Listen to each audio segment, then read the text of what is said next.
let's start first. Okay, I've shared the slides that I'm going through. So what I'll go through is quite general. And then after that, we have also invited a special guest. Yeah, a special guest from a from Sri Mas International School. His profession should interest quite a bit of students and maybe parents. So yeah,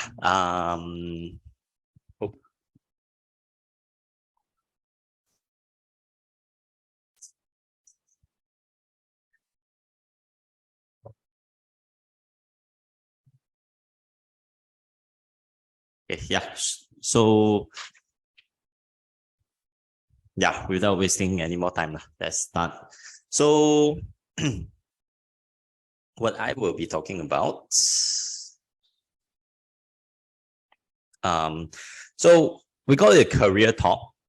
Although it's career talk, it's not like introducing to you what courses to study and all that. We're not university, we're not gonna sell you like uni courses to study, which many career talks, or we're not gonna recruit you to some company, which many career talks often do that. So we are just going to give you an insight that we have found out. Yeah, the few of us have found out, and hopefully it helps you to make better decisions in towards your future, and things like that. Okay, so an introduction to career talk. So these are questions you might ask. What are right career paths? What jobs pays very well? What industries are up and coming? What's the difference between professional versus non-professional jobs? How do you choose your career path? Yeah, all these questions may be something you ask, but truth be told, there's no right question. There's no right answer to a lot of these questions. Maybe what industries are up and coming, that would be something that you can roughly predict, but not with 100% accuracy as well. Okay. Other than that, how do you choose your career path? What is a right career path? What jobs pay well? Actually, is very subjective. Any job can actually pay well, but it depends on what kind of level you're in, and how is the market doing also, of course. So let's talk about professional jobs. Okay, jobs like doctors, teachers, lawyers, accountants, scientists, architects, engineers. These are what is traditionally deemed as more professional, more prestigious kind of jobs traditionally.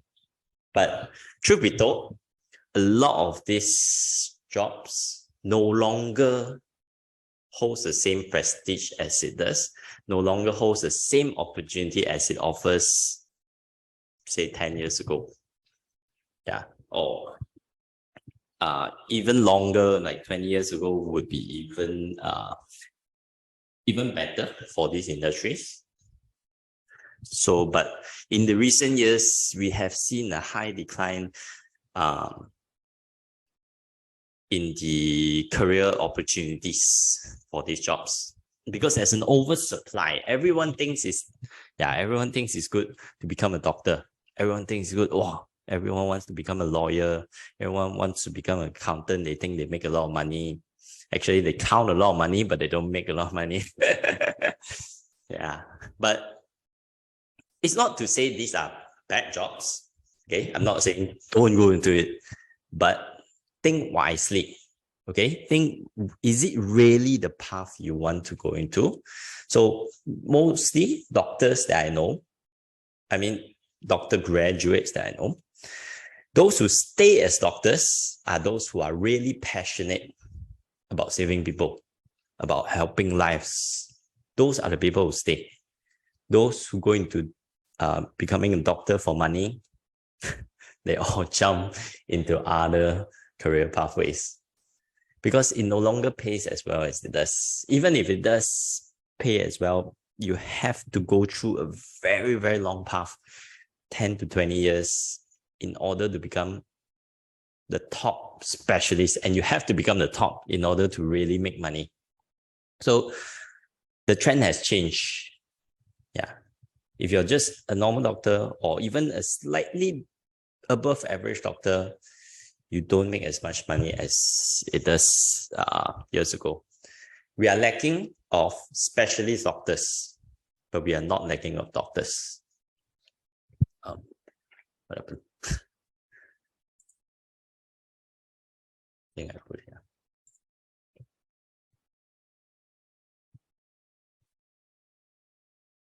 Yeah.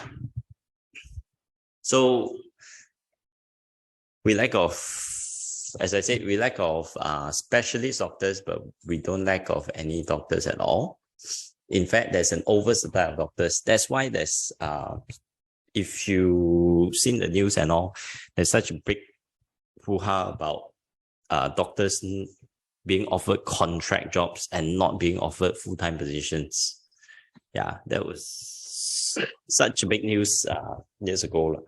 So even now, it's still happening. Yeah. So professional jobs, yes, they require a certain skill in order for you to be qualified to do it. But the trend is now changing. Okay, we cannot expect the trend to continue on forever. It will never die, of course. Definitely people will need doctor, will need teachers, lawyers, accountants. All this is never dying industry. They will always be there. But the way the industry grows is ever changing. Okay. So even like accountant, okay, we can see AI is getting more and more powerful these days. If you've been keeping up the news, people have been talking about ChatGPT recently. And you see how powerful an AI is. You ask a question, you ask them to calculate something for you, they actually can manage to do it for you. So eventually, AI will just get smarter and smarter. And repetitive tasks will eventually be replaced by AI. So we cannot be counting on knowing one skill. Okay, doctors, teachers, lawyers, all this, they still can be a growing industry. As in, it will never stop needing people to become these people because it's too subjective. Okay, you need humanity in being a doctor. If you make every decision by the book, actually, it may cause a lot of moral issues, like if they make decisions purely based on AI, actually there are a lot of moral issues that can be caused. Like, for example, a dying old man versus a young child. An AI may decide to kill the dying old man just to save the young children because it has a higher percentage of saving. And also the probability of the success rate, the future growth of these two people. So all these things shouldn't be decided by an AI. It should be decided by people.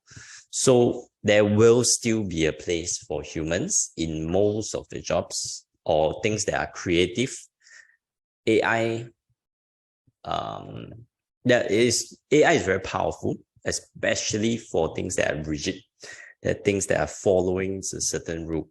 That's why accountants, I would say, is a bit risky.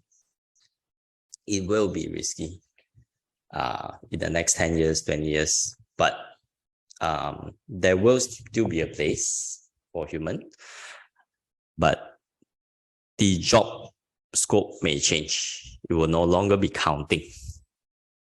Instead, you'll be using the AI to be checking the work. So knowing the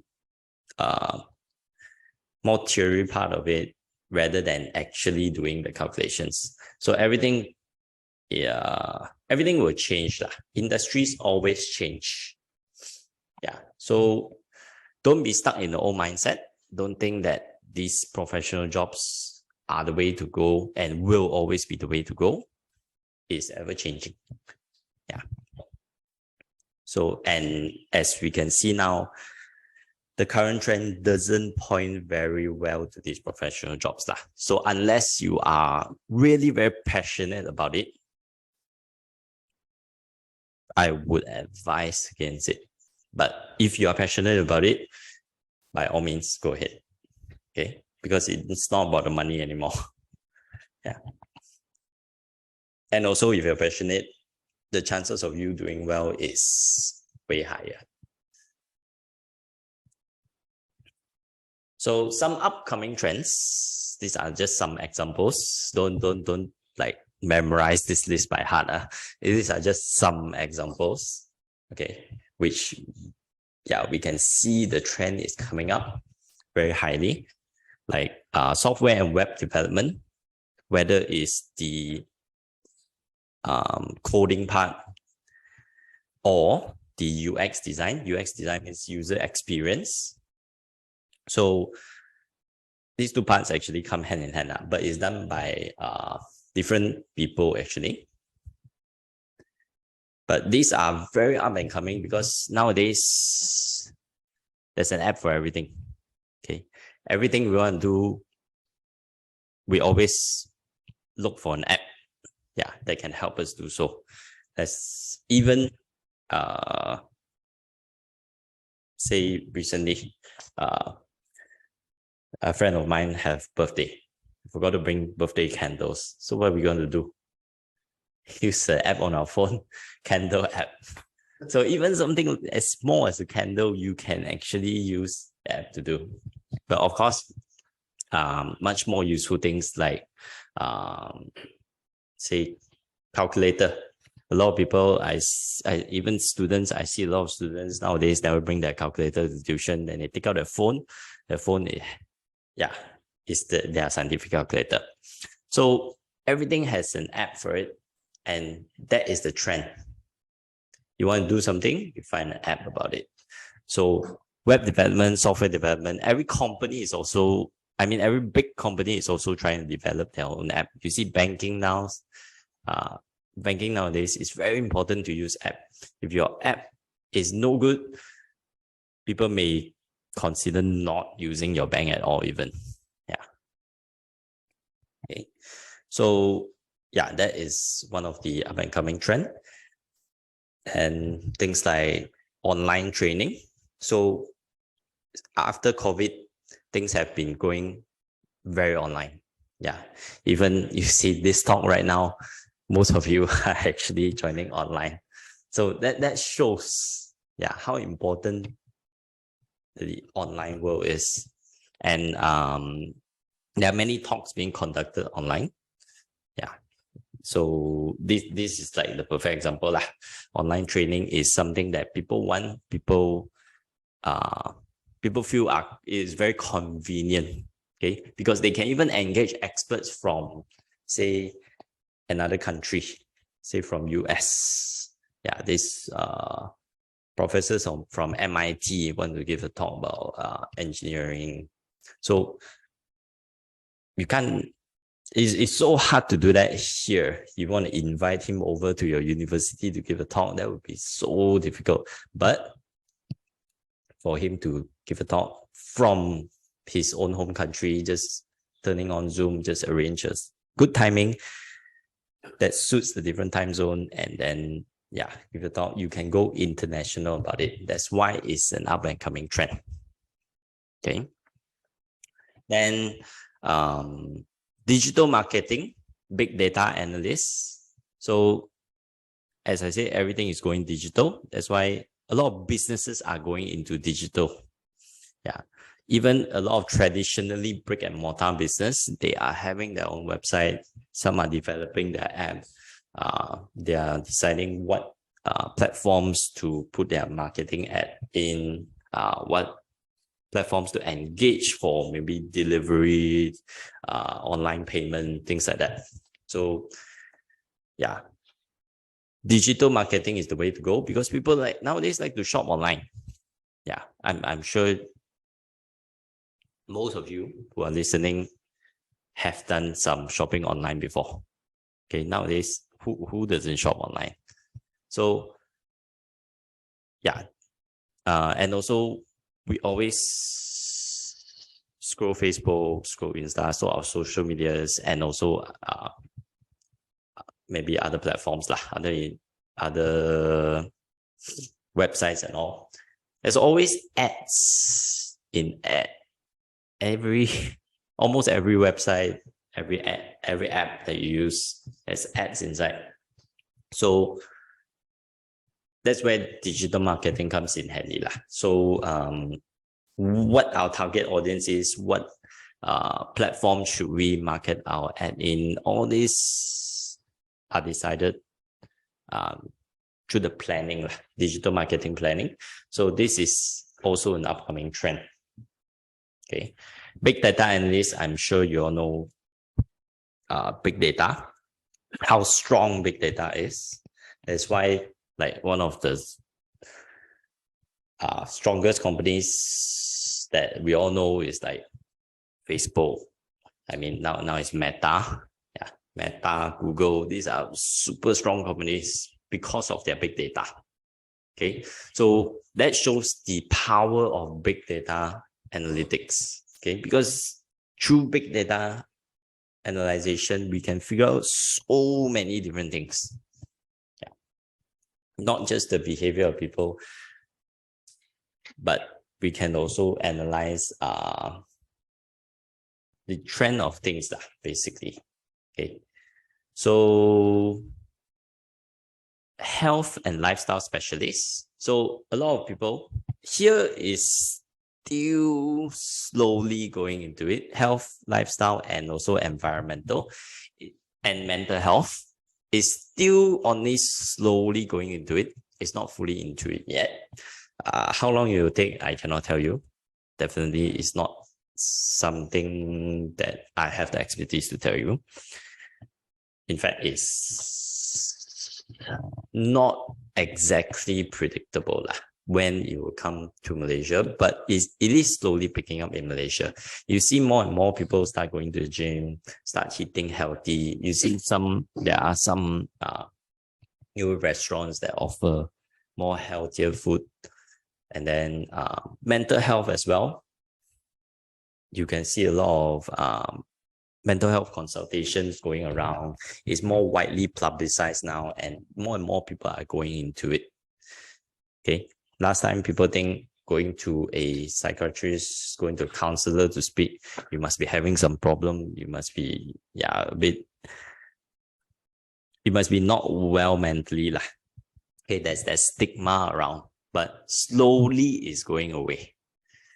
Okay, as the new generation comes in. So that's why these are upcoming trends that you can look out for. But again, don't go and memorize it by heart. There are many more professions that is to look out for. Okay, many jobs that you and me haven't even heard before are actually good industries to actually go into. So yeah, I think it's more important to actually know what you're interested in, know what you want, rather than just diving in for the money.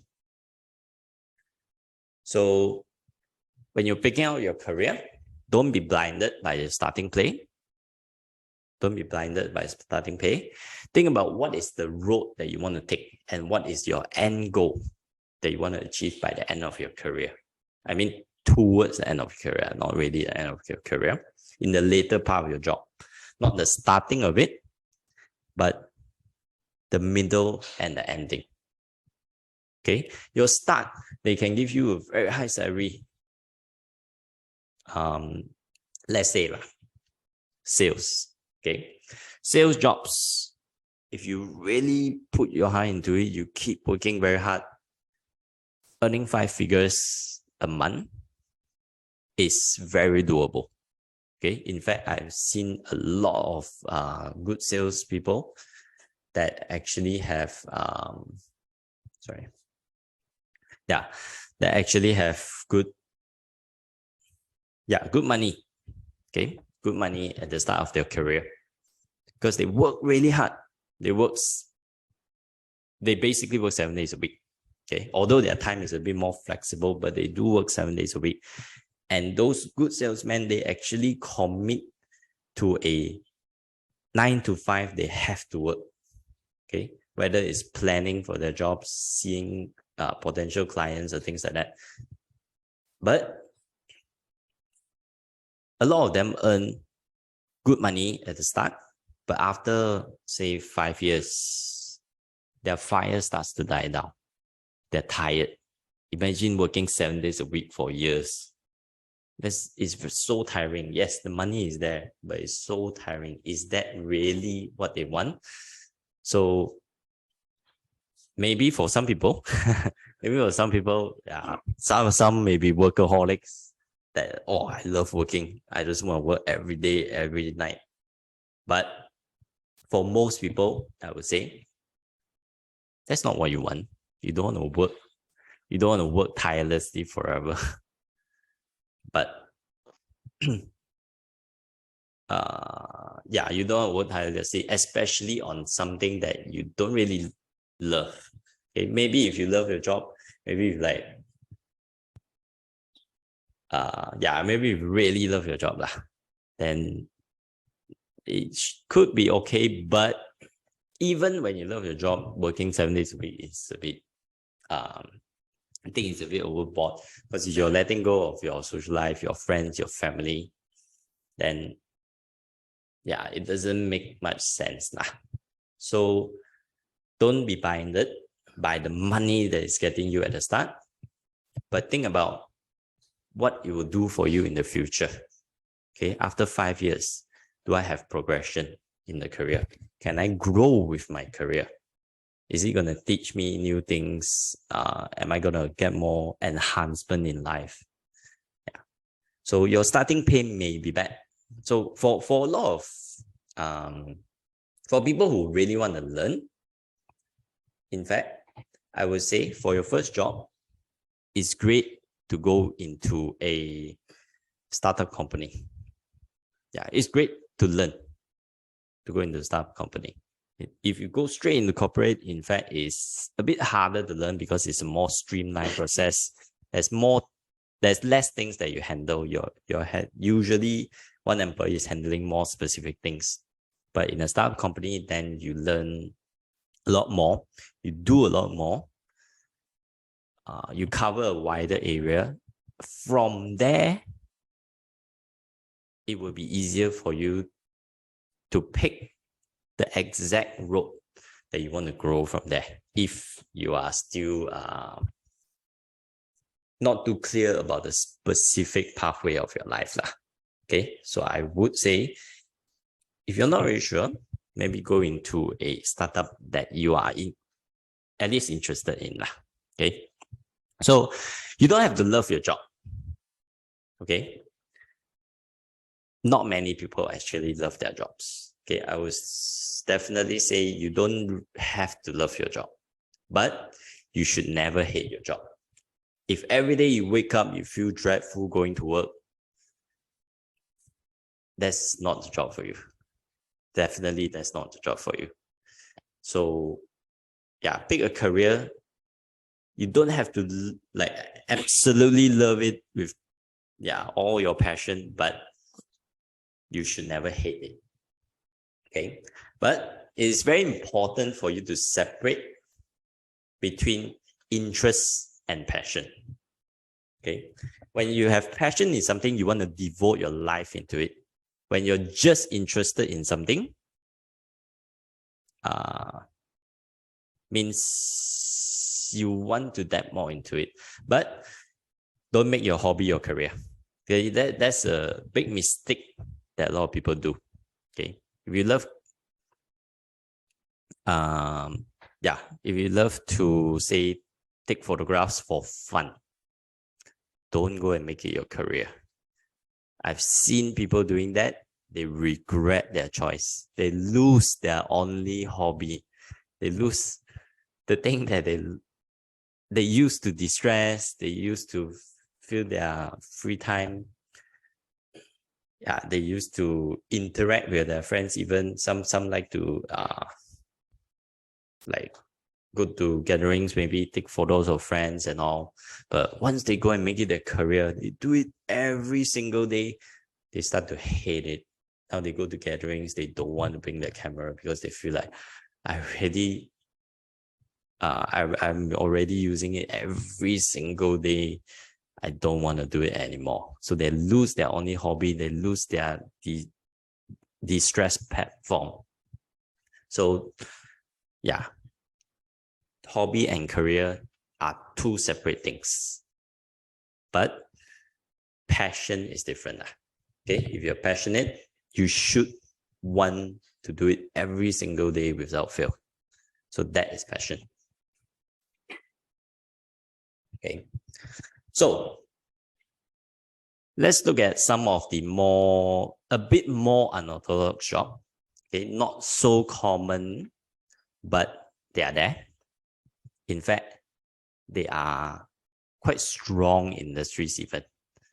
Okay, there's like esports, streamers, influencers.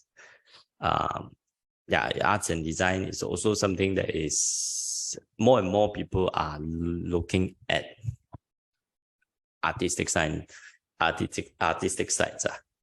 lot of people are actually spending money to appreciate good art. Okay, designers are actually getting paid more steadily instead of they're fighting for their rights instead of getting exploited like in the past. So designing has a good future. Don't think that just your kids drawing, doodling every day is it's just a waste of time. So it may prove to be, it may come in handy, and they could do designs. A lot of people even do designs on the side. It is a good side income. It's really a good side income. Freelance jobs, take up a design, you get $500 to $100 just for a small design. $500 to $1,000, just for a small design. So designing is something that is happening. Agriculture, don't look down on agriculture. You think agriculture, you think about what? The old school farming, old school farmers in the land, go and plow the land. It's no longer like that.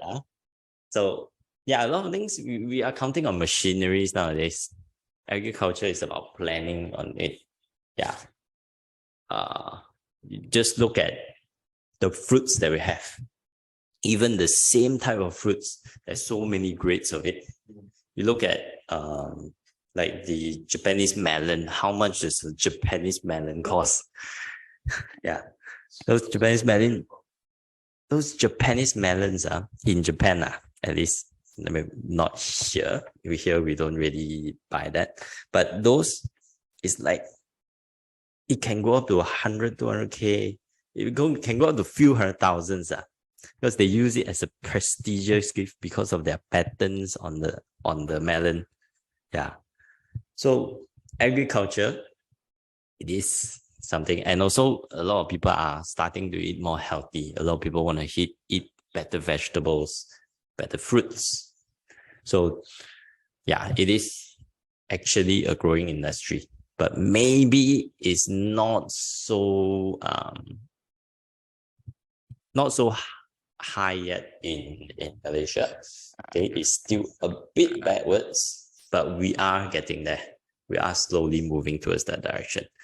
So the rest of it, actually, relationship manager, health safety officer, these are also can be good paying jobs if you go to a good company. If you're a typist, let's say for the court, typist for a court. Maybe you think about typist, you think about what, data entry? No. So you think about typist, you think about typist for the court, they actually get paid fairly well. Okay, but of course their work is quite tedious and actually it's not easier. Imagine, try going to mama with your friends and try typing out the conversation you are having. It's gonna be super hard.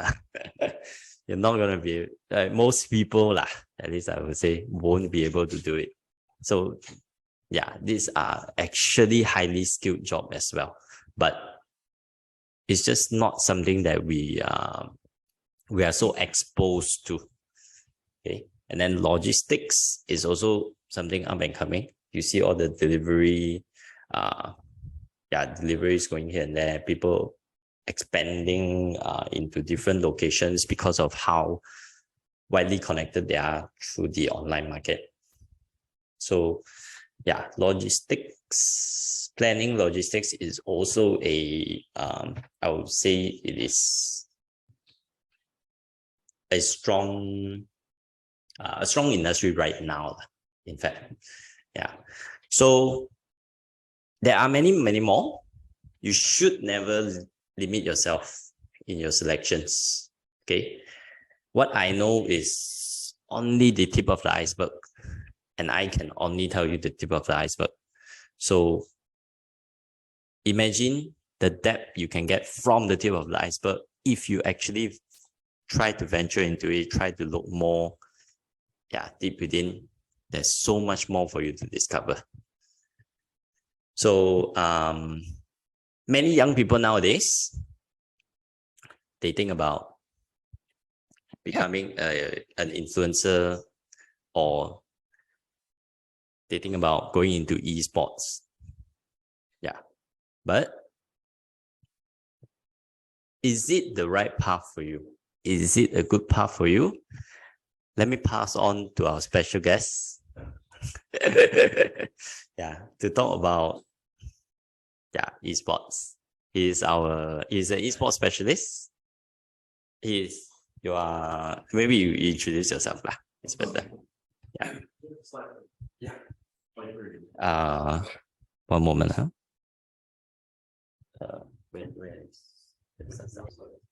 you want seconds? Okay. Hold on, huh? Let me just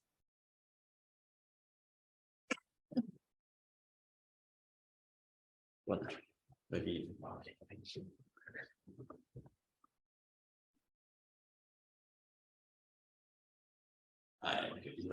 okay.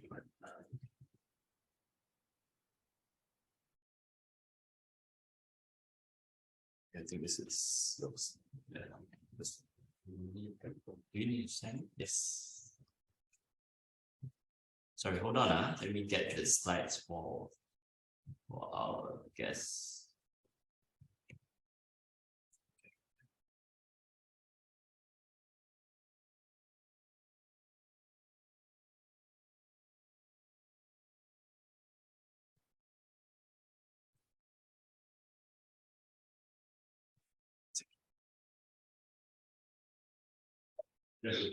Press the button.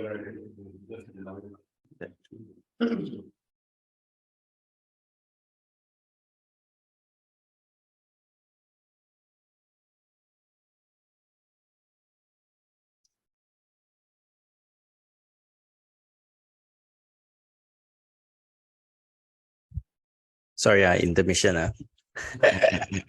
While we get the slides in. Yeah. If you all need to go like a quick toilet break, you can like a minute or two.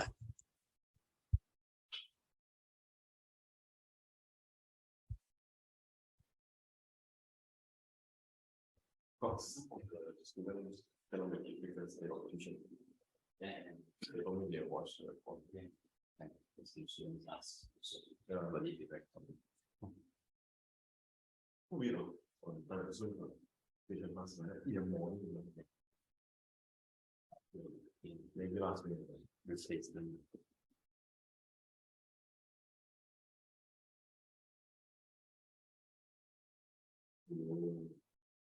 Something like that.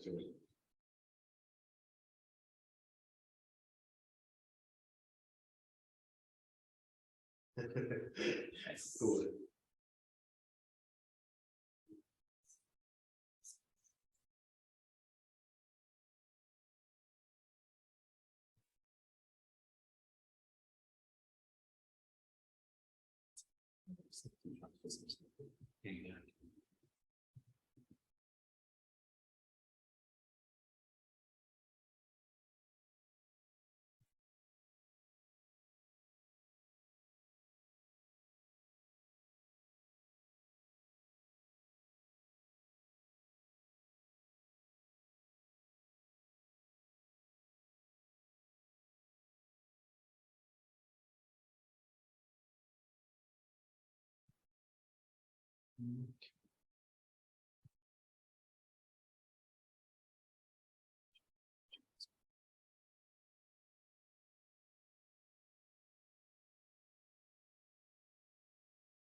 Okay, all right, cool.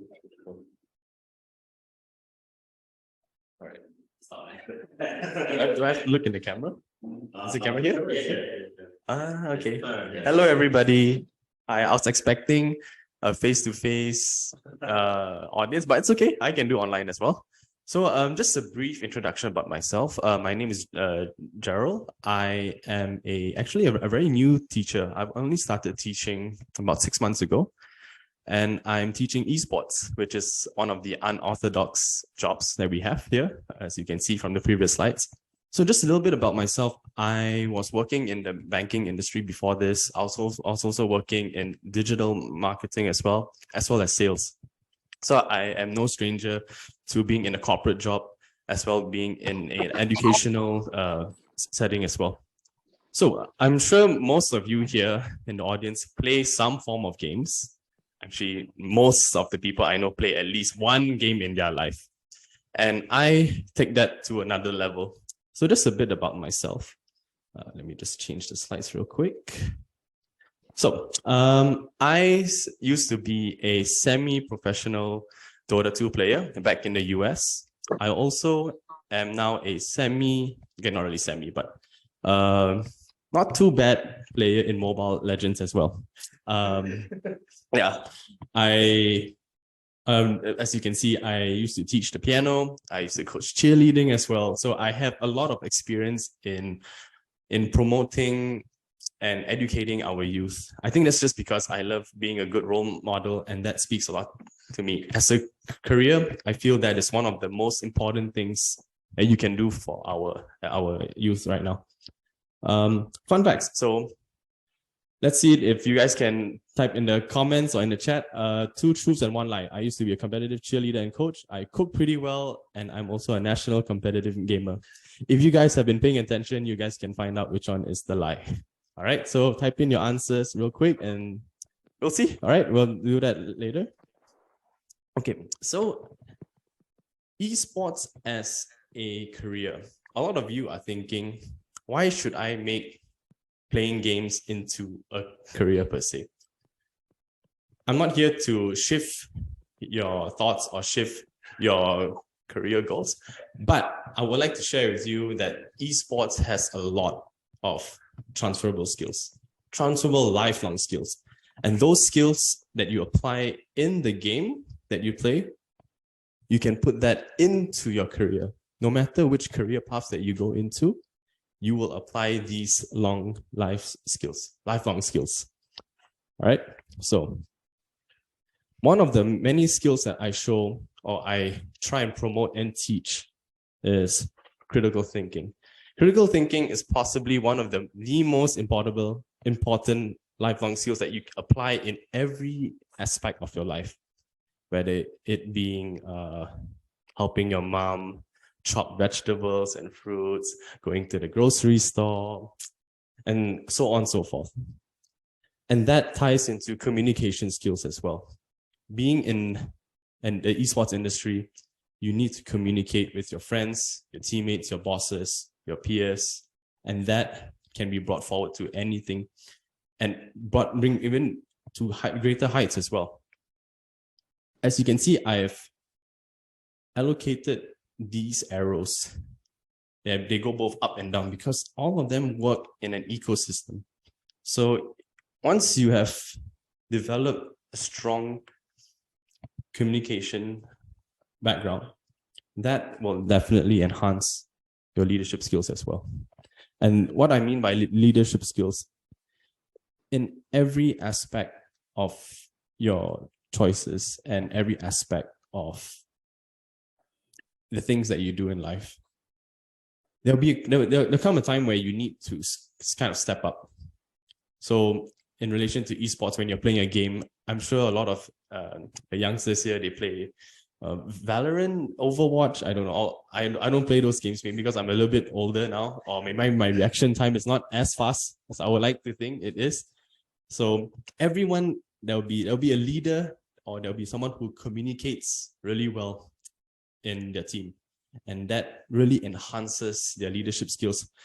Shows that you can really tell by a person when they're playing a game, whether it being super toxic to your teammates, throwing friendly banters around, or just stepping up and trying to carry the team when your friends are starting to troll and all that.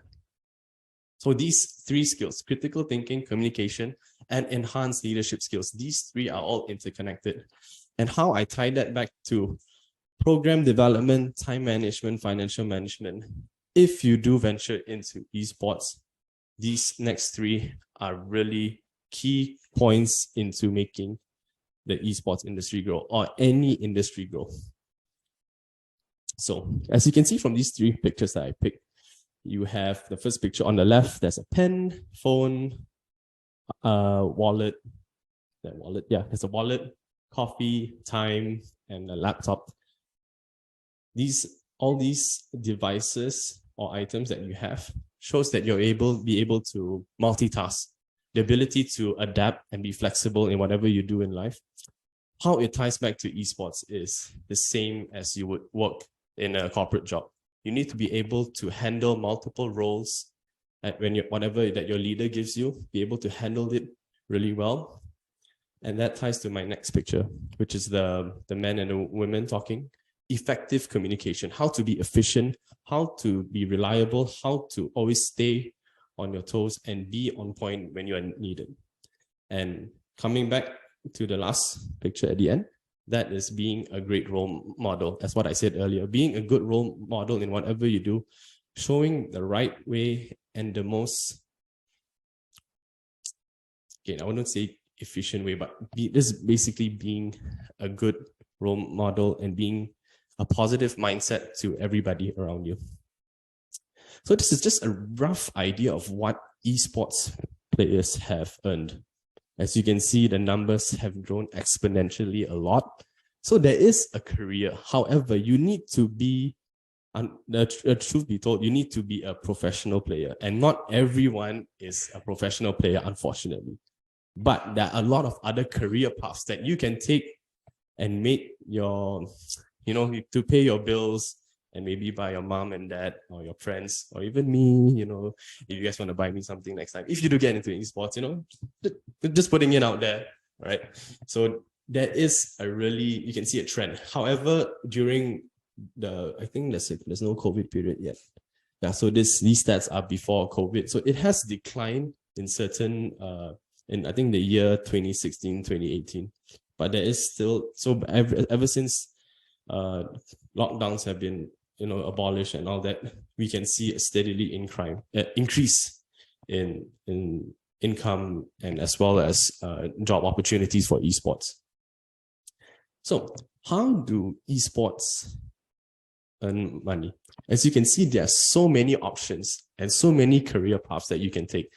And I would like to add on to what my friend here said in his previous slides. You can do digital marketing, so and streaming as well. He pointed that out. There's so many different career paths as an esports organizer, esports player, and just for example, an esports tournament itself, there are so many job opportunities there. You can be the videographer, you need to be able to cast, shoutcaster, you can be able to be a commentator, an analyzer, so many options right there. Or if you're really that good and fast, be the person on the stage. You're going to make the biggest buck out of your time, for sure. Just a little fun fact, I am trying to start to stream. And I think it's a really difficult thing to do because you need to be able to gauge your audience and your chat and just be a good face in front of the camera and try to engage all the time. So there's a lot of skills there that you can learn as well. Merchandising and ticket sales. If you do host an event next time, if you're into esports, that also is a career path. Being a good event organizer, being able to budget, to host multiple events at a time, being able to find logistic partners, sponsorships. These are all, good career choices as well. Being able to allocate resources in their respective places, that is a definite skill to have. And this is just an overview of what an actual esports tournament will look like. I think this is just based off the picture. I think it's honestly, actually, I don't really know, but I think it's either League of Legends, Counter-Strike, or Dota. So you can see there's so many players up there and just enjoying themselves, watching their favorite players play online. I think it's just a really great sight to see, and all the visuals and the colors and whatnot. So that's all I have for today. If you'd like to know more, you can contact me. My name is Gerald again. Here's my email and that's my phone number. Thank you very much.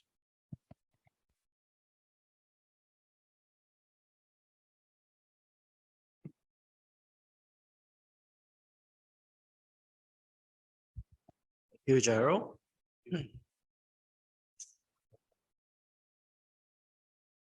So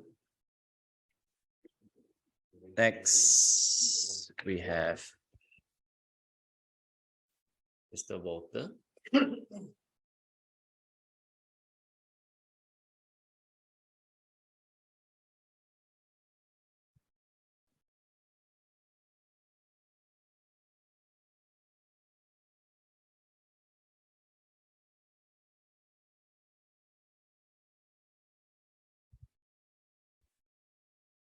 Right.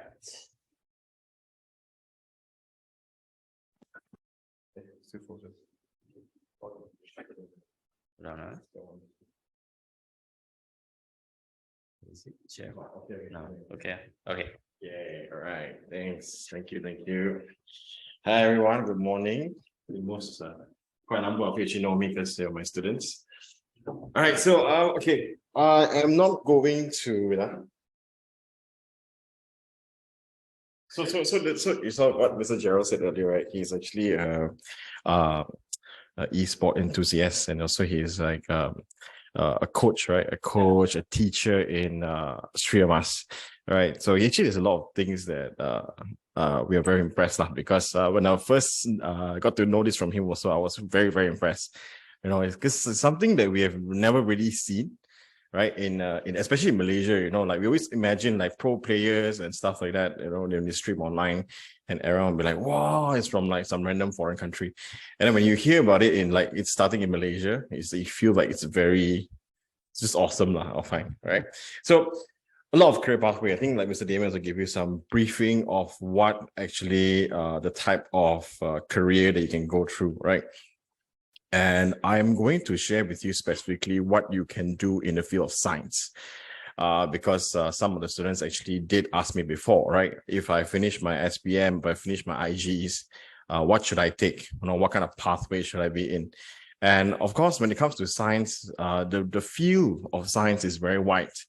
So the thing is that we don't know what to go inside, and then don't know what to choose. All right. I didn't know what to choose also when I was 19 years old and I was taking my Form 6, we call it. That's the equivalent to A levels. I didn't know what to do also, right? I was just there hanging out with my friends and stuff. Gerald was one of them, right? Gerald and I, we were like both, we go way back, long time ago. We used to be in the same cheerleading team. I know it sounds weird, but yeah, we used to be in the same cheerleading team, right? Do professional sports together. And we've been friends since then until now, right? We're very close. And also shout out to my one sister here. If you know Esther Erin, she's here actually to support us, okay, Jared and I.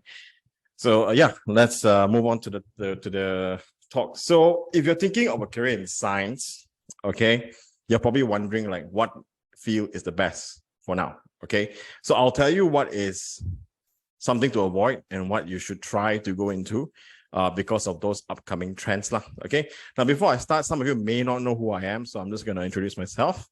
So I've been in Teliti for quite some time, right? About 8 years in total. Most of my students and parents call me Teacher Walter, okay? And I have 8 years teaching experience in IGCSE and SPM chemistry, as well as Form 1 to Form 3 science. And currently, I have around 200 students weekly that I teach, and they're all from different states, okay? From Selangor mostly, but we have students from Kedah, Penang, Negeri Sembilan, Johor, and as far as Sabah, all right, who attended our class via online. So that is something that you all will know, right? Because of you, most of you actually take my classes, then you all know that, okay, I'm a tutor. But what a lot of you do not know is that tutoring is just a part-time job for me, right? It's not my full-time job. So I'm actually currently studying. And then some of you are like, so, this is study, which is true. Actually, I'm still studying. I'm not going to lie to you, all right? But besides that, I'll start introduce to you this different side of me, I'll say, okay?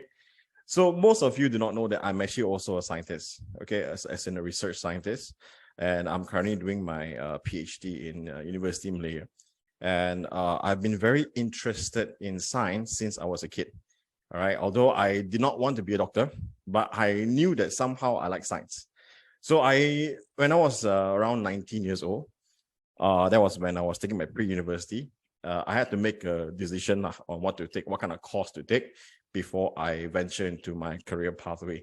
And we all have those, Asian moms will tell you that you have to take specifically like this kind of career pathway. I think everyone can relate to that. It's just I would say an Asian stereotype kind of like selection of courses or jobs mostly. All right. I think if some of you are parents here, please don't kill me after the class. Okay. It's true. Like my mom used to tell me, right? You have to be either a doctor or a doctor. Okay. And yes, I have to choose, like, I said, what kind of doctor do you want me to be? And my mom's like, be a dermatologist. And I'm like, why? Because I can get free skincare, I can get free consultation. And I'm like, that's not the right reason to ask me to become a doctor, right? Yeah. So that was something that I experienced. And of course, eventually I decided that I do not want to be a doctor. And I'll explain to you why in a short while. Okay. All right. So the next part I'm going to explain to you is what most people think is a good career. Just like Mr. Damian has already highlighted just now. When it comes to, I would say, picking your own career, your parents will ask you to pick from several fields, okay? And most Asian parents, of course, want their children to be in things like medicine, because it's prestigious. So they can show you off during Chinese New Year, for example. No, I'm just joking, all right? And engineering, accountancy, law, and business. These are all like typical fields that parents feel like you have to be in because it is the in thing. This is the place where you can get most money out of it, just like Mr. Damian said, but it's not true, all right? It used to be. It's true. It used to be like this. All right, when you become a doctor, you can drive a big Mercedes-Benz, big BMW, but not anymore. All right. Now you can see doctors who drive my V also. It depends. All right. So it's not a money-making industry anymore. Okay. Of course, we're not going to focus on money here, but I'm going to tell you the job opportunities that you have. You'll see later that all this career related to medicine, engineering, accountancy, even law and business these days, especially in Malaysia, it's not special anymore. It's something that we have a lot. If I use, I say we have an oversupply of these jobs already. So placement is a problem right now. Okay, so let's just say if you are interested to be a doctor. So let me warn you before you go into that pathway. Okay, I'm not saying you can't be, or you can, but just a heads up before you start your medical course. So this is the harsh truth of becoming a medical doctor. If you want to be in a hospital, you want to serve as a doctor, you can. It's a very noble job. I think it is something that I really respect, especially doctors who worked throughout the whole pandemic. You know, they put their lives on the line, or some of them even died in the process of contracted COVID and things like that. It's good. But the thing is, right now, right, ever since I started my course in microbiology, this was around, say, more than 10 years ago, we already have this problem in the hospital, right? When I was doing my internship, right, there was one particular time where they brought the medical students into the lab to visit our pathology lab. And I was shocked to see that there was over 100 doctors, all right? The 100 doctors just came inside and they are going to do their housemanship. So can you imagine 100 doctors in just one hospital? How many hospitals do we have in Malaysia? And this is a government hospital, of course. So you see over here, right? The problem right now is that we are having too many doctors, too many already. All right. Doctors, I said, like normal doctors with MBBS or MD degrees, right? They come out, they think that they have a job, or perhaps maybe they say, okay, I can open a clinic, I can join a clinic. So they just blindly go into medical field thinking that, you know, when they come out, they'll definitely have a job, but it's not true. All right. A lot of them are actually out of job. I have more than 10, I can say more than 10 friends who are medical doctors, and more than half of them have no job right now. They're probably just sitting at home, you know, doing like odd jobs just to survive. All right, so this is the harsh reality of it. All right, not only that, you can see in this article that is published in Straits Times, they are all underpaid and overworked, especially during the pandemic. Okay, during the pandemic, right, doctors have to work overtime because, you know, hospital is very busy. Everyone's just taking their time off, you know, and it was very hectic. Okay, now it's better, but still, we have a lot of cases going on in Malaysia. So they are all underpaid, but they are overworked. They have to work OT. Sometimes they don't even get to claim OT. Not just doctors, like even what is called frontliners, which do the COVID test, diagnostic test as well. They are all overworked. All right, so they eventually feel like it's not worth their time anymore. You know, imagine doctor getting paid like 2,000-3,000 ringgit and have to work like 24/7. There's no work-life balance. So you ask yourself, is that what you want or not? Of course, like just Mr. Damian said earlier, if you're really passionate in saving lives, of course, go ahead by all means. I'm not saying that you cannot be a doctor, but I'm telling you that you have to do your own research first before you go inside. Because most of the time, right, we just blindly go into something, we don't do our own research. And this is when, after that, you have to pay the price. Because studying medicine, first of all, you must understand, it's not just the money. Money is one thing, because the money you have to pay upfront is going to be quite expensive. To study medicine in Monash University, this was, I think, around approximately 10 years ago, because I was surveying for that course. My mom asked me to survey for it. So I realized that to study medicine in Monash, Malaysia, not Australia, in Malaysia, costs about $500,000 ringgit. All right, that's about 500,000 in total, and that's not inclusive of your what's it called? The things that you have to pay for, the miscellaneous fees. You know, you have to eat some more and things like that. So total out, I think it can be more than that, right? So that's the first problem. Second problem is, like, my friends who went overseas to study, like for example, they went to Russia to do medicine, and when they came back, there's no placement. There is no placement hospital for them to do their housemanship. Imagine studying 5 years, okay? Studying 5 years in medicine, and you just serve around 2 to 3 years of housemanship. That is total of 8 years. And then after 8 years, you finish everything, it's like, you finally have the title doctor, but you have no job. So what's the point of having a doctor then? It's cool, lah. I mean, someone call you doctor, lah, but the thing is, you're not even serving anymore because you're just waiting there, waiting for a post, waiting for a position, waiting for a vacancy, right? And then that's the truth. I have a friend who waited for 3 years to be placed in a government hospital for housemanship. 3 years. So you ask yourself, the 3 years gap, what are you gonna do? You can't do anything. You cannot practice because you have not completed your housemanship yet. So you cannot be officially a doctor yet. And you cannot go work in a random clinic because they won't accept you and things like that. So you're in a dilemma there, there's a gap there. So that's something that you have to consider before you go inside. Of course, you say, never mind, my family is quite wealthy, so I can open my own clinic. Okay. But the thing is, you still have to go through the hurdle of serving as a houseman. All right. Unless you say, never mind, my parents can send me to overseas, then Australia, for example, to do my houseman there. Okay, then okay. All right. But how many of us can do that? Ask yourself, right? It's not easy, I would say. Then, of course, what are other choices that we have, right? Let's be a dentist. Dentist is better, right? Got more job opportunities. And someone earns a lot. It's true, I feel like dentists are ripping me off, man. The other day, I was supposed to have a surgery, all right? I was supposed to see a dentist. And I went to a government hospital, the dentist. They only charged me 1 ringgit. All right, surgery, 20 ringgit. But the queue is super long. So I told myself, okay, it's very painful. I cannot tahan anymore. Let me go to a private one, okay? Tooth extraction, normal tooth extraction, okay? 300 ringgit per tooth. Now I'm like, what? And then it says surgery can go up to 1,000 ringgit just to extract the teeth. Then I went back to the government one. so it's really money making. But the thing is it worth it? So currently what we have is that we have also too many dental grads. Okay. We don't see it because we always focus on the doctor part, but actually dental grads also too many also. Right. And because of that, you cannot actually have any placement for you also.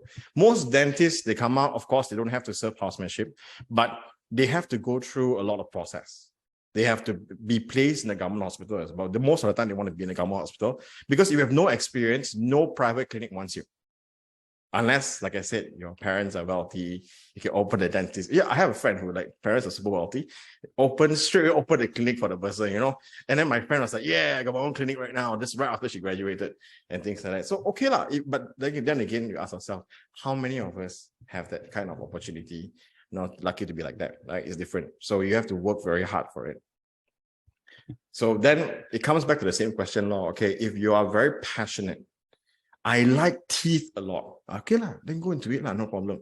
Okay, but you're just thinking about that as a money-making tool. It's not worth it, to be honest. To stress out for 4 years, dentistry is 4 years, by the way. So you study for 4 years already, you have to stress out getting a job some more. It's not like other industries. Like I can come out, I can look for a random odd job first. With a dentistry degree, what are you going to do? Right? So you can go into a more general course, I would say, unless you really, really love medicine, you really, really love dentistry, then by all means, go ahead. Okay? Yes, I think everyone looks cool in lab coat. I have this experience where I was working as an intern in Hospital Serdang. Okay, and at that time I was working as a medical lab technologist, an MLT. Right, what we do is we just do cultures and then we diagnose the patient, but we don't see the patient. We tell the doctor, say, oh, doctor, this person have this infection, for example. And then they will tell the patient, you have this, I'm going to give you antibiotics, for example. Then, of course, we have to wear lab coats. So like us, we work in the lab, right? So when you work in a hospital, you walk out, everyone's a doctor. When you wear the lab coat, you walk out, everyone is a doctor. You know why? Because all the patient sees you, oh, doctor, good morning. I'm like, wow, okay, that's the power of the lab coat. But getting that kind of recognition does not, secure your future, I would say. They look cool. Like you see this Korean drama. Sorry, let's take this Korean drama because it's one of the nicest there. All right. But the thing is, it's not cool when you don't have that job. You don't have a job means you cannot work, you cannot earn money. Then what's the point of getting that degree in the first place? It's a vicious cycle. We all want to study. All right. But then when we finish studying, when we're in debt, want to pay back the loan, for example, then you don't have a job. How are you going to pay it back then? All right, you have to think a lot of things before you start going into that kind of job. So of course, you ask them, what else can I do? What else can I do, right? As a scientist, what else can I do? Actually, there's a lot of things in science that you can do. All right. In the hospital itself, you see here 10 best jobs in healthcare. You can be an audiologist. Audiologist is like those people who take all those tests. They do tests for doctors. You know, like you go into the what's it called? The X-ray, you do ultrasound, all those kind of small tests. They have specialized people to do it for you, not the doctors. They have specialized people who have their own professional degrees in all these fields, and they will do the test for you, and they get paid quite high. This one, I think, is not mistaken, it's from the US, I think, or it's not, it's actually in the UK. I think it's the US lah, because it's in dollars. So you can see here the annual average annual salary there is 69,720 ringgit, $720. Okay, and you can see that the expected growth is a lot. Why? Because you see, right? Normally, when you currently, like you see, healthcare is getting more and more advanced, right? And they need more and more professionals to work in a hospital. So besides being a doctor, it can be a lot of things. You can also be a dietitian. You know, I've seen a lot of dietitians in the hospital. They come and cater to you, right? Every single person has different dietary requirements. So there are people who actually try to formulate a diet for you, suitable for your health. For example, let's just say I used to have cancer when I was young. When I was 13 years old, I was diagnosed with leukemia. And I have a special person, a dietitian to cater to my needs, because different patients, different people with different background, they require different types of nutrients and things like that. So we have dietitians to come in every single day to check on you, to see if you're eating well. If not, then they'll try to change your diet for you. And it's quite lucrative, you know, the amount that you pay them. They actually formulate everything for you. You can get quite a lot of money from there. That's one, okay? And then you can be an optician, you can be a pharmacist. It's like a lot of different fields compared to just being a doctor lah, I would say. Okay, but there's this number 4 here, right? The medical laboratory technician. I will highly discourage you to be one in Malaysia. Okay, I'm not telling you to discourage you. Okay, before you ask, like, okay, what is that, right? What is a medical laboratory technician? People who conduct tests. Like, for example, right, you got COVID, you go and take the swab test, and then people actually run your sample for RT-PCR just to confirm whether you have the virus or not. Those are the medical laboratory technicians. They run the lab. They are the coolie in the lab, okay? They are overworked and highly underpaid. I'm speaking based on experience, okay? My fiance used to be an MLT during the pandemic, right? She was working, after she graduated with a master's, she went to work there temporarily. They pay her an average salary of about 2,800 ringgit as a master's graduate, and she has to work 6 days a week, sometimes OT, which means they have no work-life balance for only 2,800 ringgit. All right, and the annual increment is just 150 ringgit. So, you know, they're kind of like, I mean, if you want to work this kind of job, you can go overseas. All right, not in Malaysia, because Malaysia bosses are ripping you off, for sure, right? So these are some of the options that you can be in besides being in just, you know, in the medical field to be a doctor. If you want to be a doctor, but a specialist, then I will highly encourage you to go in. All right. If you want to work as a doctor and come out and say, I want to work as this normal doctor, too many already. All right. Too many, oversupply already. What else can we do? All right. What else can we do? If we don't want to be in a healthcare, is there any science related job? Yeah, you can. Why not? There's a lot more. All right. Science is a very wide field. In fact, STEM, all right. STEM is a huge industry. Okay. And it's upcoming as well. You can be literally in any part of STEM. Not just in applied sciences or biological sciences, you can be in the technology sector. All right. For example, right now we have a lot of hackers online. All right. So a lot of cybersecurity firms are paying tons of money to hackers themselves. To hire the hackers themselves to develop software for them. Right. So if you're interested in that, you can also go into hacking industry. Right. We call it as good hacking, not the bad one. Not you go and hack someone's bank account and take the money out. That's a different story. But there are people who do hacking for professional purposes, you know, and this is one of them.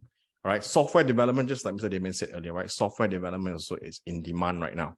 Why? Because upcoming trend is what we call as Web3, right? Web3, and then we have blockchain technology, which is related to those, if you guys know that, it'll be related to cryptocurrencies.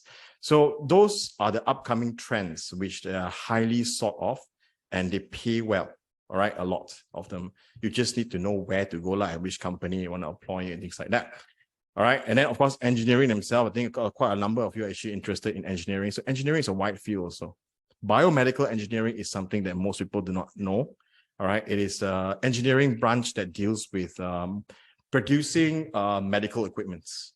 All right, highly paid also compared to other fields of engineering. And of course, maths, right? In the math, you can see that there is a lot of applied mathematics.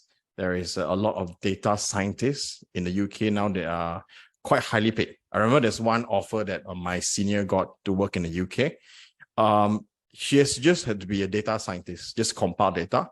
She was being offered around £5,600 as a starting pay.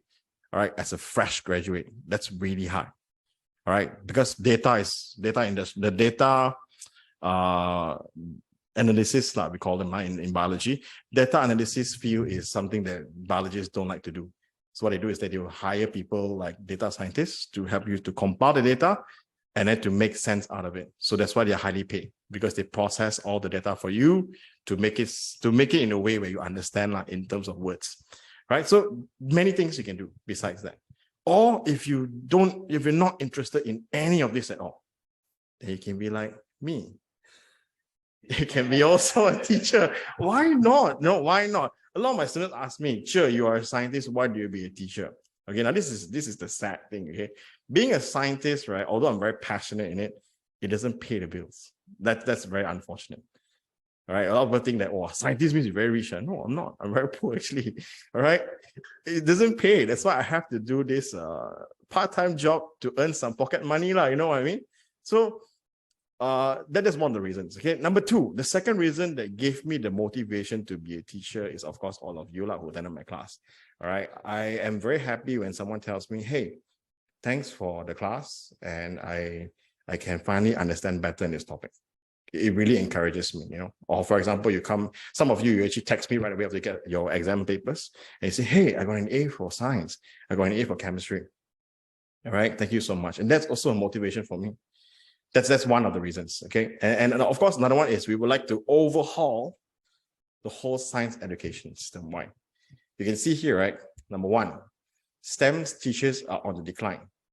Not many science-based teachers anymore, because number one is maybe they're not interested, or it's very difficult to teach. I don't know, right? But there have been a decline in number of STEM teachers throughout the years already, and it's getting worse as time goes by. And another one is, I can see here, right? Science education in Malaysia needs urgent overhaul. You know why? Because, you know, one thing, well, there's a very big flaw in our Malaysian education system, is that teachers stick to the old syllabus and the old knowledge. All right. There are sometimes students who come and tell me, you know, why is this question wrong when I give the right answers? And I realized that it's not their fault. It's not the student's fault, nor is the teacher's fault. The teacher does not have enough. They are not equipped with the latest knowledge. So they cannot adapt to the current situation. So to them, whatever that's brand new, which is not part of the marking scheme, wrong. You know, it is not as easy as probably math. Math is a very straightforward thing. All right, you either get it correct or wrong. There is no such thing as in between.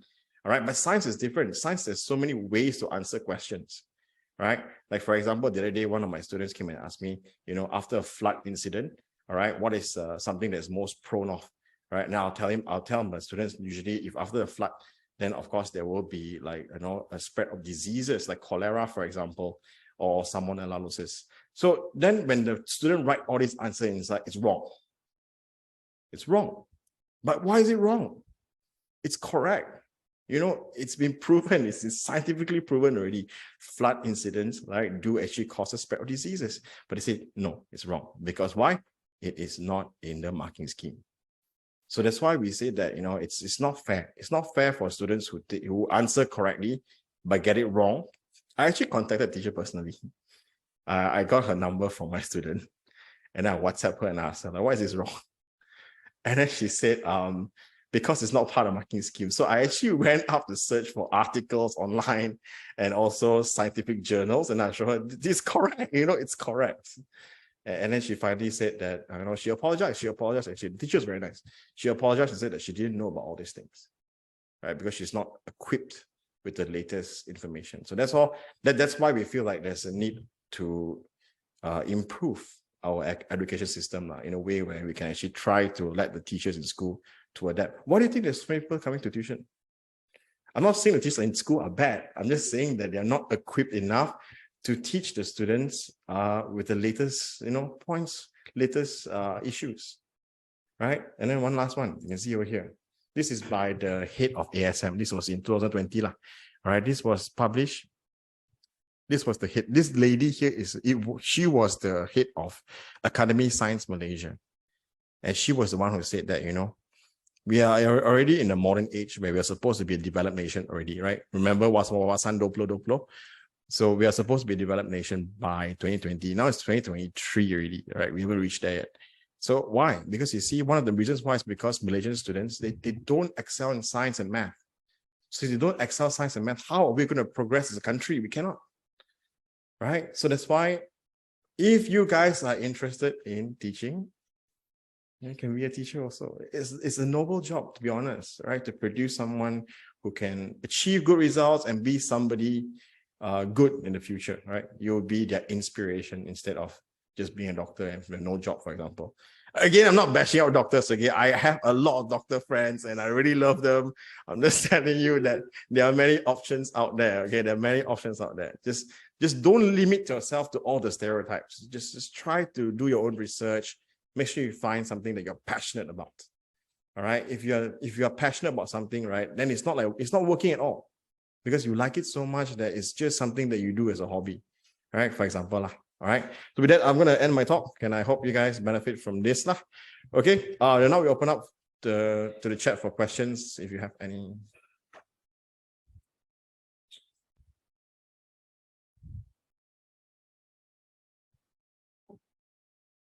You can ask anything that you want. You ask Mr. Gerald also. Yeah, ask Gerald and see what's his program like. If you guys are interested, he can give you some classes. How to be a professional esports player. True. Yeah. Anyone want to ask anything? Shooters, Oh, you want to get our IDs to play with us? I don't play much games these days. I used to play Dota with Gerald back then. Quite a lot, especially during my uni days. Then I stopped.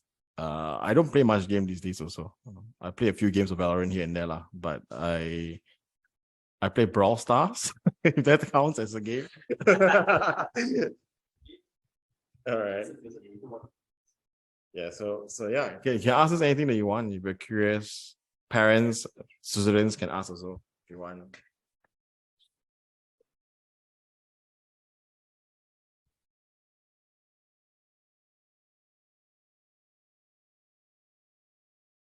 How about zoo and animals? That's a branch of science called zoologist. Or if you want to be a vet also, okay. Oh yeah, so I didn't talk about vet earlier. Hey, you can be a vet, we are short of vet actually. That's the one doctor that we don't have enough. Okay, you want to be a vet, you can be one. All right. Which cheerleading team? We used to be part of Awesome All Stars. That was cheer aspirations. But I both of us quit long time ago. We quit like 6-7 years ago. Long time ago. All right. Yeah. Now got too many teams already, all different already. Yeah, no, I'm not part of the cheer world anymore, so I don't know. But we used to be. Jared and I both actually joined level 5 together, right?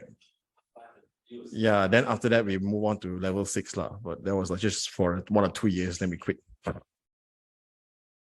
You should ask Esther though, my sister. She has so many medals at home, oral cheerleading medals. Okay, back to the zoo, right? Okay, if you want to work as a zoologist, there is a course which is dealing with animals, all right? There are 2 types. You can be a general zoologist, which is a type of scientist that deals with animals. They study everything A to Z about animals, from their anatomy to their biochemistry, everything, all right? They know the ins and outs of every animals, basically. Or if not, then you can also be like a vet, which can treat animals if you want to. All right. So therefore, I will say that if you're interested, there are plenty of universities in Malaysia that actually provide a course. Public university as well as in private unis. Okay, you can also do that if you want to, which is a very good thing, to be honest, right? Something which I don't really get much people asking me about it. I am an expert in microorganisms. So if you all want to study microbes in the future, you can come look for me. Okay, I know the ins and out of germs and stuff. That's what I'm passionate about, lah. Right? Anything else want to ask? Any career pathway, you can ask Mr. Damian, you can ask Gerald as well. Gerald here has a lot of experience when it comes to esports also. You want to ask him any question, you can ask him. Not just esports, but he was also in the banking industry and everything. So if you're interested in finance, you can ask him also.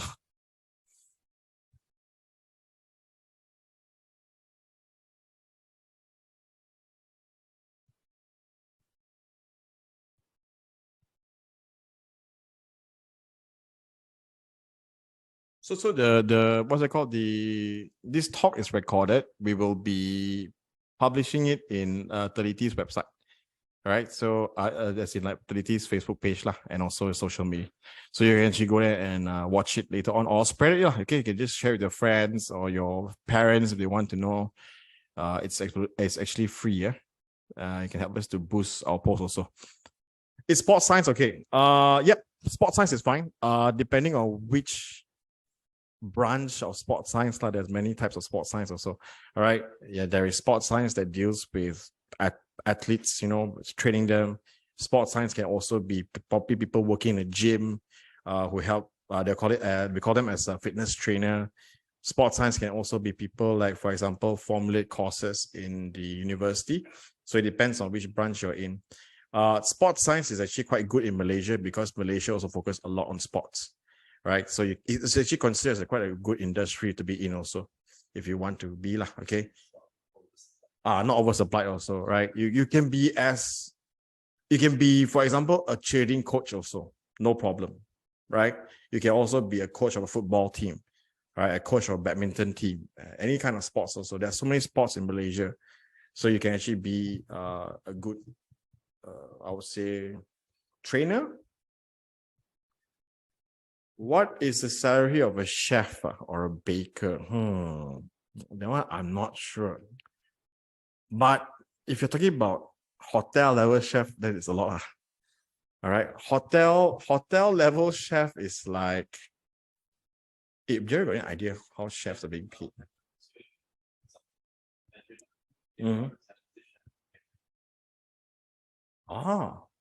So if you're in a very good hotel, Mandarin Orientals, 5-star hotel. Okay, in a 5-star hotel, if you work as an executive chef, according to Mr. Gerald, you can earn up to 10 to 15,000 ringgit, right? Yeah, not bad. Not a bad, this one. But you have to be at that level lah. You have to slowly work your way up. I think baker will be different. Baker will be lesser. Unless you own your own bakery, then of course you have more money. All right. So yeah. All right. Thanks, Esther, for being here. Esther's my sister, by the way. Thanks, Peter. All right. Anyone else want to ask any questions? Other people are quite shy to ask questions. Which is better, STPM or A-levels? They're about the same, to be honest. None is better. Okay, depends on where you want to study after that. STPM is cheaper. Okay, see whether you want a cheaper option or you want a more expensive option. STPM is almost free, I think. Yeah, almost free. You just have to pay for the materials, perhaps. Okay, A-level is different because you have to go to a private uni and then you have to pay per semester, which is quite expensive. My time, I think A-levels, I think the whole course was around 40,000. I think now it's much more already. All right, so you have to think about that. Unless you can get scholarship, then by all means go ahead. Yeah, it's quite recognized. Yeah, SVM is also okay if you want to be in. And also it's not as stressful as ones we all took last time. Last time we all took it was tough because you study for 1.5 years or about 2 years, then you take one exam like SVM. Now the SPM they divide into semesters already, so you don't have to cram everything into one. So it's easier to score also compared to last time. Is Malaysia famous on being professional athlete or any other country? We have a lot of professional athletes which are famous, right? You can see our famous Lee Chong Wei is good enough already, all right? And then a few swimmers. Yeah, we have like famous swimmers like what's it called? What's the Pandalela Renong, right? All right, a lot of this one. The gymnast, what's her name again? Oh, the gymnast, I forgot what's the name really. She's also very good. So there are a lot. Yeah, we have quite a number of professional athletes which are famous internationally also. Hey, don't like that, you're saying Malaysia is so bad. Malaysia is actually quite good, our athletes. We even have esports players which are quite well known abroad, all right, in certain games. So we got Malaysia got produced quite a lot of famous people. So all right, anyone else? So yeah, Renessa, your answer. I'm saying that depending on your option, I mean, you can weigh the pros and cons. SDPM will be you go back to school, okay, and then you have to. I mean, it's cheaper. Syllabus wise, about the same, I would say. Syllabus not much the same, not much difference. It's just that A levels you take the Cambridge version, and then SDPM is our Majlis Perperiksa Malaysia.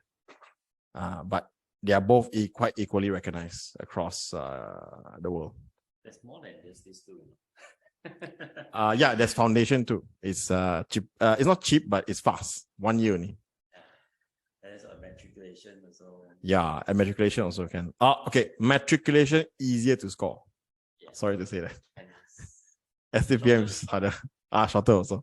Is it okay to go to careers like management or anything else compared to accounting? Because that was my first option. Oh, you mean like accounting?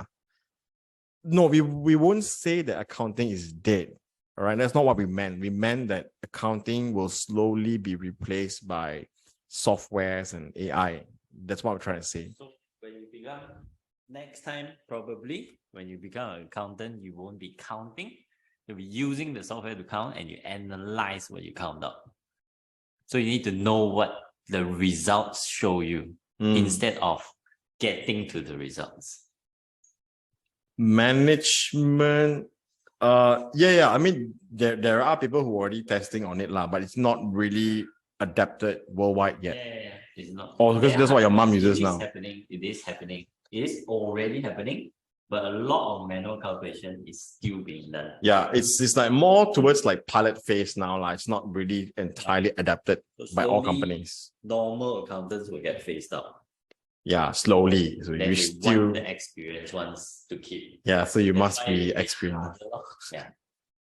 So that's why I say if you get into it 4 years later, when all these new accountants get experience and you're the new one, you might not get placement. You might not get. I cannot say you won't, but it becomes risky. I have a friend who from an accountant to he took up another job in a bank. All right. So he switched from accounting to banking. So that can also be done. Okay. But I don't know how he did it. I'm not a finance person, so I don't know. But he did. He was an accountant for several years, I think. Then he stopped because it was too stressful for him. And after that, he went over to work in a bank in Singapore, I think I'm not mistaken, something like that. So you can if you want to. All right. But this is just our 2 cents. Doesn't have to reflect what you think. All right. You don't have to just focus on what we say. All right. You can do your own research also. That's just our advice. But I'm not qualified also to tell you that because I'm not from that background. Anyone else? How do I manage my time? Depending on which tutor, okay. I have no time for myself. So I feel very sad. Ask Gerald, I don't see much anymore. I work from 7 to 5 in university every single day because I have to clock in and out. And then I will then go to 30T and have class from 6 to 10. So I only have 2 to 3 hours to myself every day. And then only weekends, only Sunday, I have no other times to. I've not seen the outside world for a very long time. Right? Gerald can confirm that because whenever he asks us to go out, I cannot make it because I'm always working. What country pays the highest salary? It depends on what job. You can't just think of which country pays the most. If that's the case, then of course I want to work in the UK because that's like 5 times Malaysian ringgit, for example. But we can't say like that. You have to think of what job, because different countries have different specialized jobs that they have that pays more. Like for example, you can earn an annual salary of around 80,000 ringgit. 80,000 Sing dollars in Australia as a plumber. So you give that a thought, lah. You know what I mean? Here in Malaysia, a plumber is like a useless job, right? But in Australia, it's highly paid. You know what I mean? And I used to ask my teacher before. My teacher told me, a rubbish collector, right? A rubbish collector in Australia lives in a bungalow, right? So you think about that and see. It depends on where you are. Web development. Any thoughts? Web development, which country?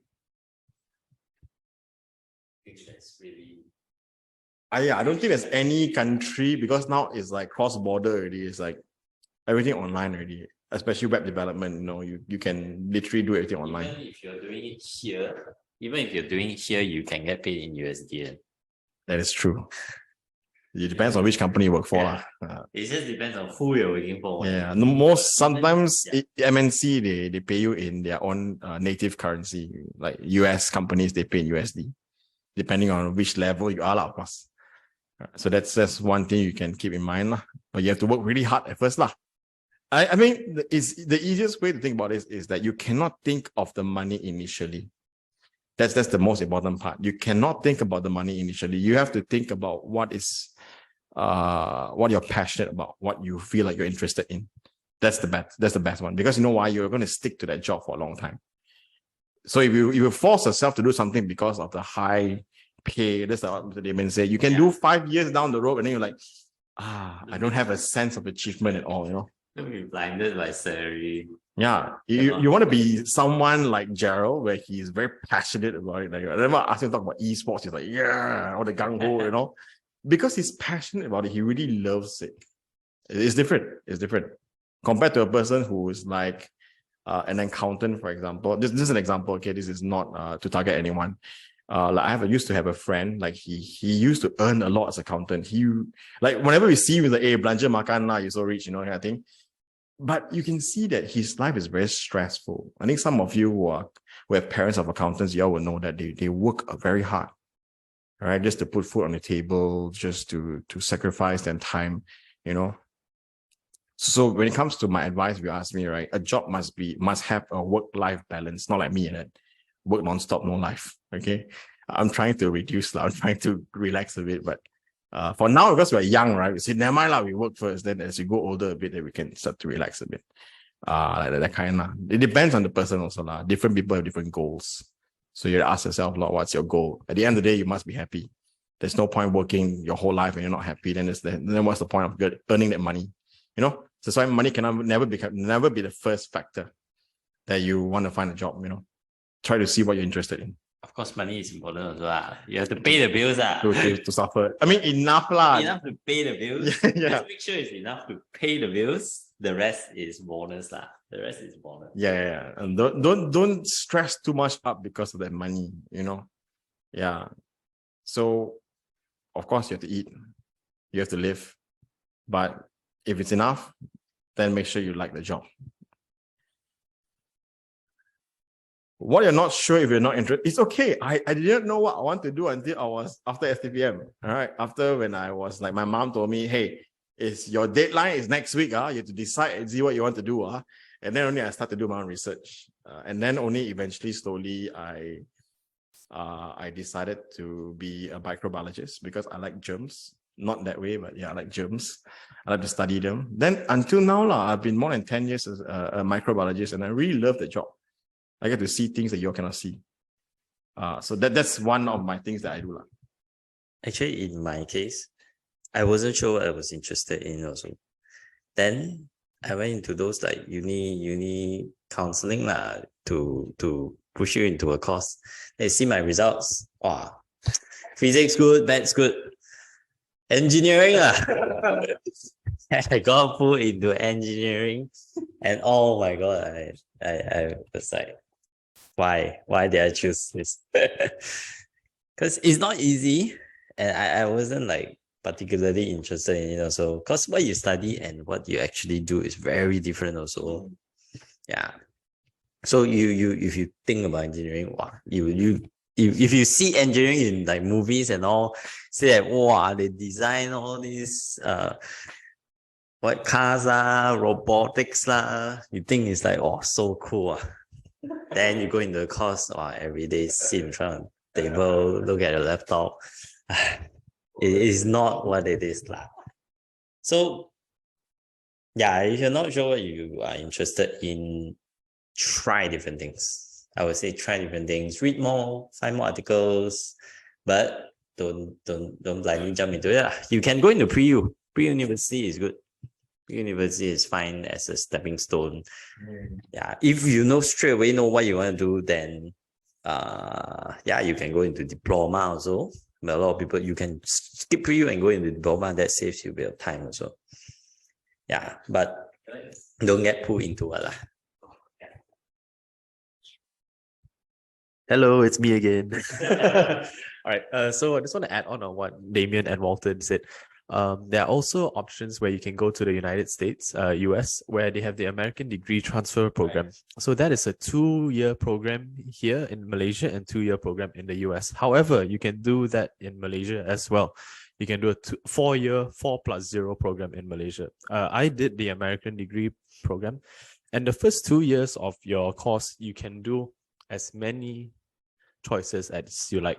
It branches out your options. So for example, I did classes in my first 2 years. I did psychology, I did economics, physics, chemistry, all the basic courses in college.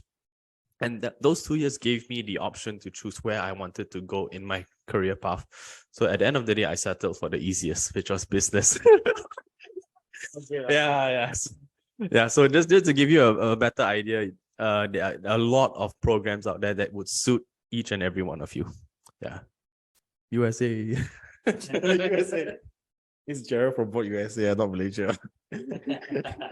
That's what I said, Renee. So I'll ask what is it a good choice to be a surgeon in Malaysia? Okay, now I tell you doctors, medical doctors, plenty.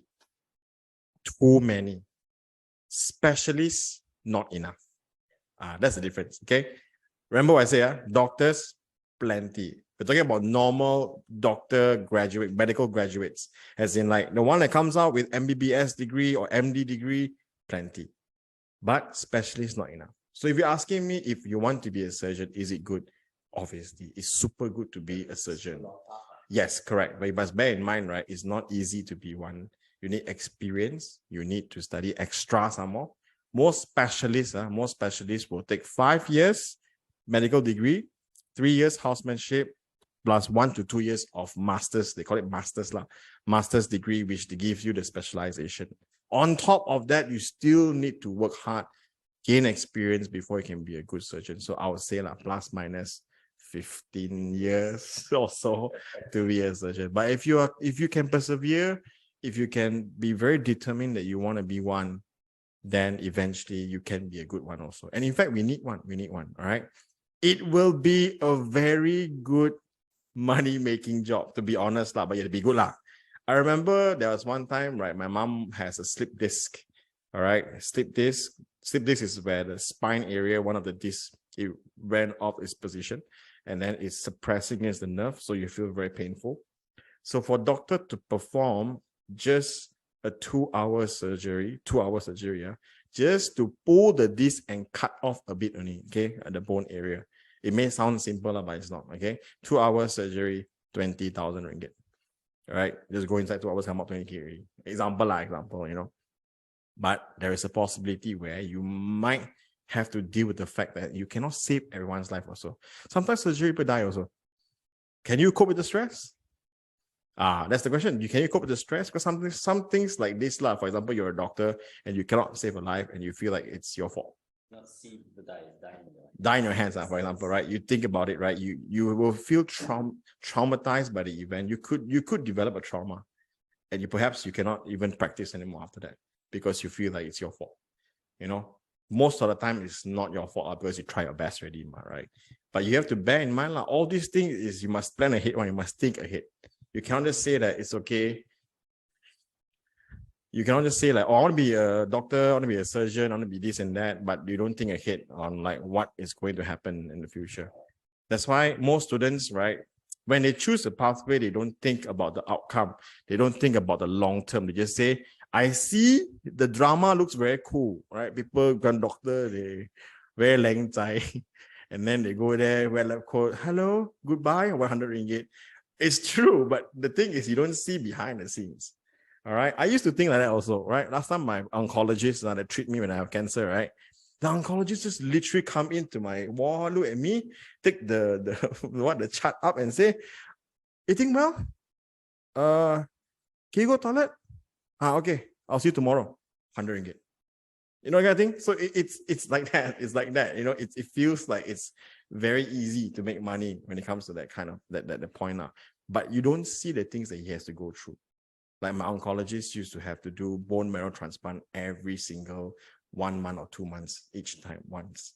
Bone marrow transplants to take out, the bone marrow, transplant it to another person and things like that. So that requires a lot of focus, a lot of stress. Yes, they are rich, they have a lot of money, but they are also very stressful. So you have to think about that. But the good thing about this is that you are saving lives. You're giving people hope. All right. Some people, when they, like my dad recently just passed away of heart attack. All right. I was very thankful for all the cardiologists that helped him out for him to actually extend his life a bit. If not, I wouldn't have seen my dad, during these last days. So it's a noble job. People want to become doctor. They are very respectable. I really respect them. All right. But I'm just telling you, these are the pros and cons. I have to tell you this because I can't just tell you all the rainbows and butterflies. I don't tell you the other things behind. But this is the truth. We have to tell the students that, hey, you know what? We have oversupply of doctors. So if you go look at the news portal, it's like that. So if you really want to be one, make sure you go all the way. Okay, don't stop. Go all the way. Be a specialist.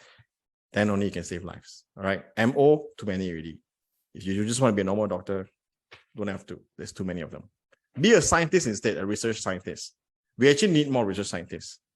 Right? People to do research, people to create new cures, new antibiotics, for example, new heart medication. If you want to be in research field, you're also saving lives. That's another option you can be in. All right. Anything else?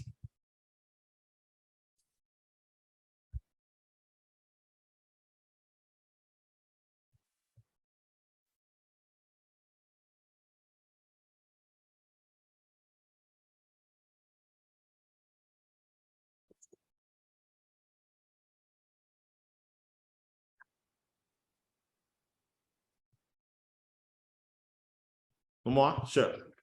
Last chance.